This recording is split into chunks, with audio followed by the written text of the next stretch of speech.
Welcome to another Raising Reef video. In this new series about tank maintenance, we're going to kick it off with the topic of RODI water production.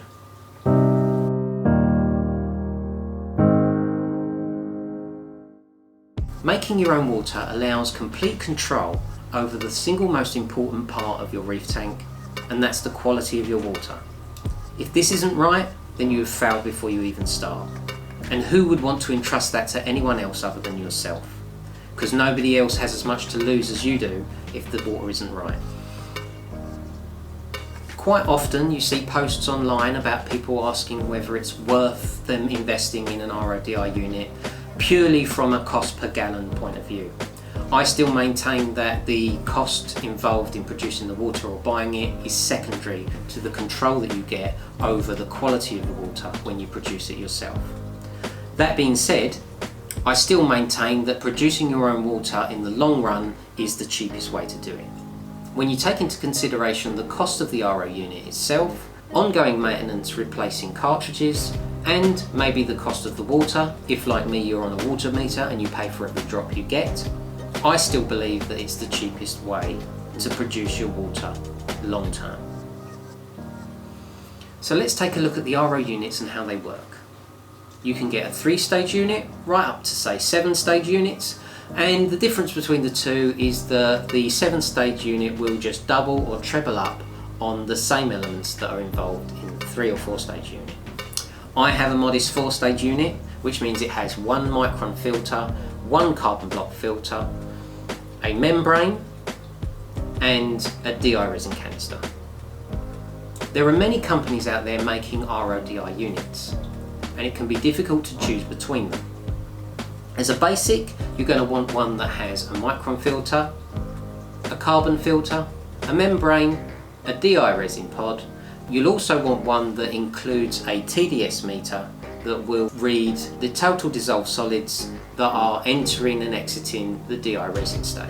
This will allow you to know whether the water you're producing is of high enough quality, and it will also give you an indication of when it's time to change out your pre-filters or replace your DI resin. Speaking of which, I need to do some maintenance on my RO unit and change my pre-filters and my DI resin, so let's get that done now. So I produce and store my RODI water down in my garage. I've plumbed water from my outside tap all the way down my garden. That feeds into my garage. I have a second tap on the wall here, and that's got a splitter attached to it, and I can individually turn those on and off. One of them is connected to my RO unit, and that enables me to switch my RO unit on from down by the house. I don't have to come down the garage to do that. The first stage of my RO unit is a pre-filter, and it's a 5 micron filter in there. The second stage is a carbon block. The third stage is the main membrane, and then the fourth stage is the DI resin. I also added a TDS meter to my unit so I can track the RO water coming out of the unit and then the RO water coming out of the DI resin. This enables me to know when it's time to change my 2 pre-filters and my DI resin. So I need to change my filters out, so I'll show you how it's done. You get a spanner with your RO unit, which enables you to undo the canisters. You slot the canister inside like that, and you can undo it like so. You may find these are a little bit stiff and you need to be careful at how far you turn it. I have already pre-loosened these to make sure that they would come off easily and you didn't have to watch me struggle.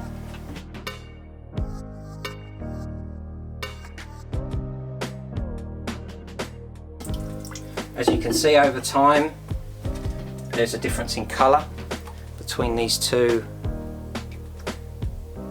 You can see the spent one has got like a yellow dirty tinge to it where it's been collecting particles out of the tap water, and we have a brand new one. They come in a cellophane wrap.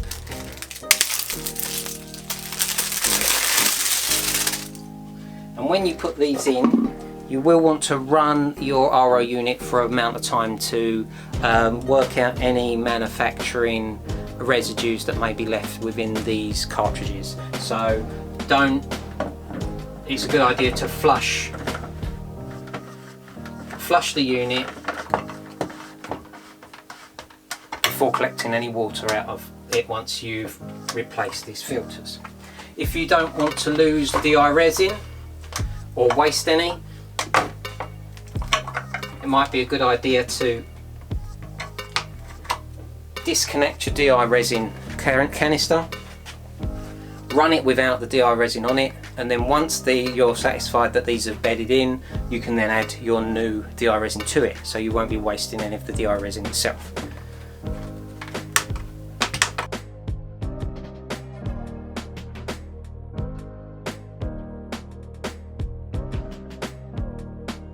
And that's those two changed out.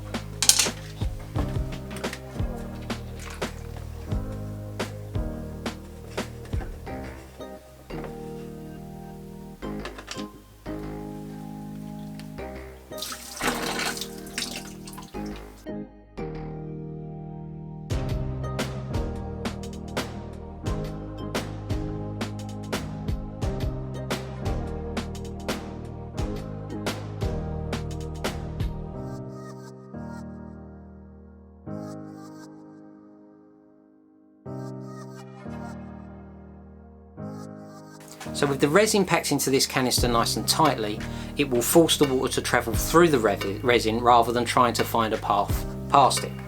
And hopefully we will get the best results from doing that.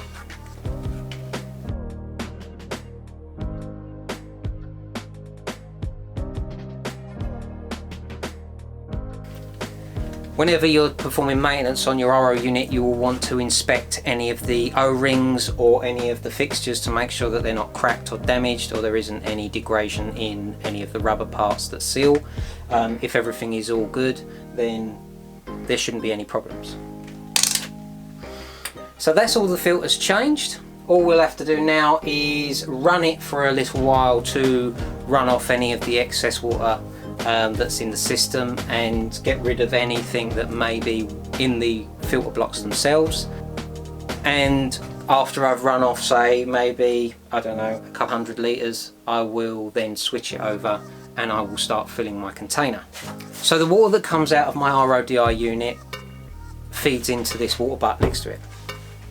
This is a 240 litre garden water butt. It's perfectly safe to use to store RO water. It will not leach any chemicals out of the plastic into the water, and it will not affect the RO water inside. It feeds into the top here, and there is a float valve attached on the inside of the drum. Once it gets to the top, the float valve rises and it restricts the flow. I'm not going to say it completely turns it off, because the amount of pressure that's running through this unit is probably still enough to push a little bit of water through that valve, and it will continue to fill, albeit at a much reduced rate.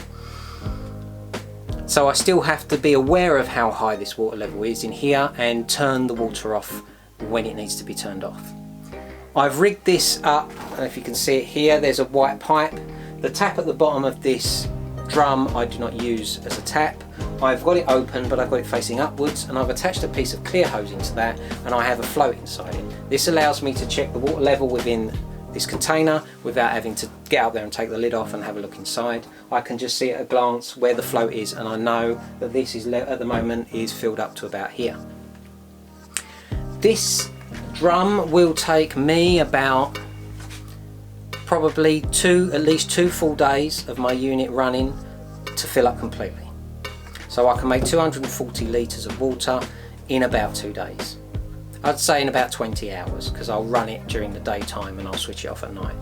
So that allows me to know how long I can leave it on for and how much water I'm going to produce, so that I can have enough on hand to deal with maintenance, customers' needs, my needs of my own tank, and I can always have a bit on hand for an emergency. I have another water butt next to this which I use to mix up salt water, but we will talk about mixing up salt water in the next part of this series. So all in all, changing the filters on your RO unit is a simple job, and it doesn't take very long to do, and if you can keep your TDS low, it's one less thing you've got to worry about in running a reef tank. The unit relies on water pressure to push the water through all of the stages of the RO unit.